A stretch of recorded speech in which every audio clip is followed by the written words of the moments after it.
யூகேல இருந்தாலும் எங்க வீட்ல இந்த விரதம்லாம் கரெக்ட்டா ஃபாலோ பண்ணிடுவோம். ஸோ அமாவாசைக்கு வந்து மாமனாருக்கு வந்து விரதம் பண்ணுவோம்.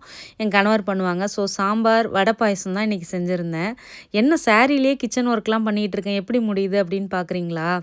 ஒரு 12 இயர்ஸ்க்கு முன்னாடி எனக்கு மேரேஜ் ஆன புதுசுல கிட்டத்தட்ட ஒரு 2 வருஷம் வந்து நான் ஃபுல் அண்ட் ஃபுல் வந்து 24/7 சாரீலயே தான் வீட்ல இருப்பேன்.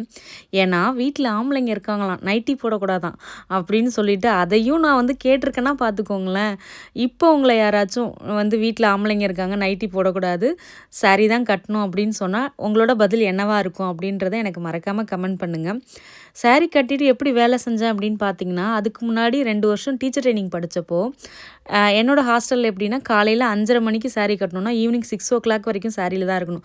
ஸோ 2 வருஷம் வந்து சாரியிலேயே இருந்து பழகிடுச்சு. ஸோ மேரேஜ் பண்ணப்பயும் சாரி கட்டுறது பெருசா தெரியல, கட்டிக்கிறது. ஆனா, அ என்ன விஷயம் அப்படின்னா, அப்பலாம் வந்து காட்டன் சாரி கட்டுறது வந்து வயசானவங்க தான் காட்டன் சாரி கட்டணும் அப்படின்னு சொல்லுவாங்க. ஸோ டிசைனர் வியர்ஸ் அந்த மாரி தான் வந்து வீட்ல கட்டியிருக்கிற மாரி இருக்கும்.